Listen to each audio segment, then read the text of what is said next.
Today, we're going deep into one of the most intense and transformative events in all of Islamic history. It's a story that put an entire community to the test, and from that trial, gave us guidance that has lasted for centuries. This is the story of what's known as the Incident of the Great Lie. And it all starts with this incredible paradox.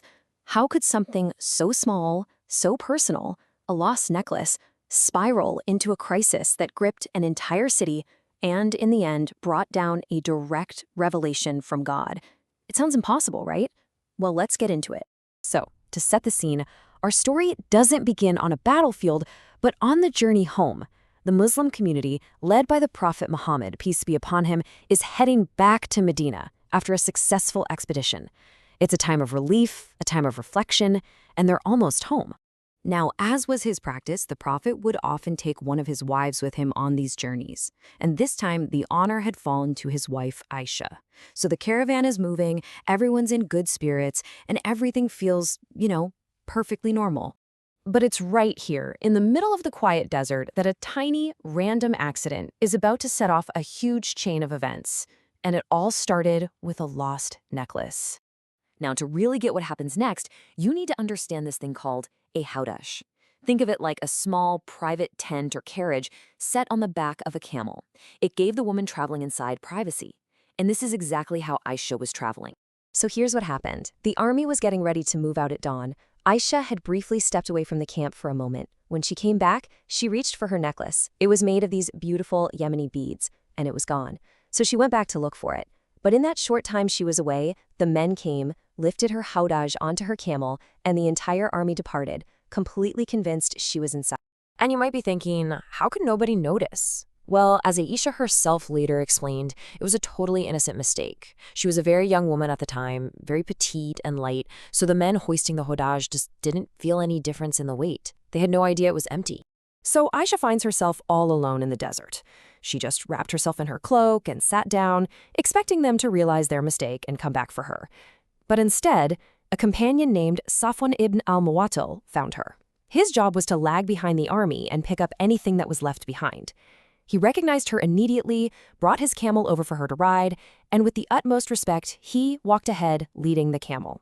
He didn't say a single word to her the entire way. They caught up with the army later that day. Okay, so an innocent mistake, a respectful rescue. That should have been the end of the story, right?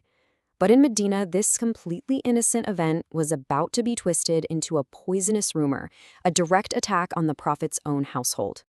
The sources are clear on this. There is a faction in Medina known as the hypocrites, who only pretended to be Muslim. They saw this as their golden opportunity. They took this innocent event and spun it into an ugly, vicious lie against Aishah, specifically to hurt the Prophet and his family. And here's where you see just how insidious slander is. The lie was so shocking, so scandalous, that it didn't just stay with its creators. It spread like wildfire. And, tragically, even some good, sincere Muslims got caught up in the confusion and started repeating it. And what followed wasn't just a few days of drama. No, this was an entire month.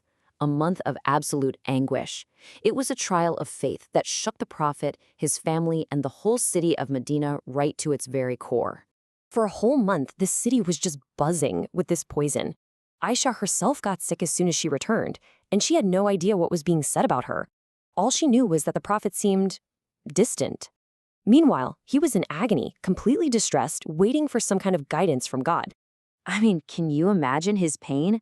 He even went to the pulpit and asked the people for understanding about the harm being done to his family. He talked to his closest companions. He even questioned Aishah's young servant. And every single person he asked said the same thing. We know nothing but good about her. When Aishah finally found out what people were saying, she was utterly shattered. She said she cried for 2 straight days and a night without a moment of sleep. In that moment of deep, deep grief, she felt like nothing she could say would convince anyone, so she turned to the only one she had left. She remembered the words of the prophet Jacob when he lost his son, saying that all she could do was have beautiful patience, and that only Allah's help could be sought. And then, after a month of suffocating silence, a month of pain and doubt that must have felt like an eternity, the answer finally came. Not from a person, not from an investigation, but straight from the heavens.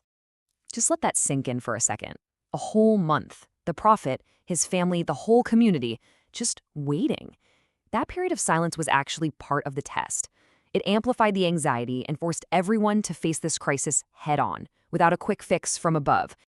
Then, the moment arrived. The prophet was in Aishah's house when that familiar, heavy state of receiving revelation came over him. The descriptions are intense. They say that even on a cold day, sweat would pour from his forehead like pearls, from the sheer weight of the divine words. And when the state finally lifted, he smiled. The first words he spoke were of relief and comfort. He turned to Aishah and said, "O Aishah, Allah has declared your innocence."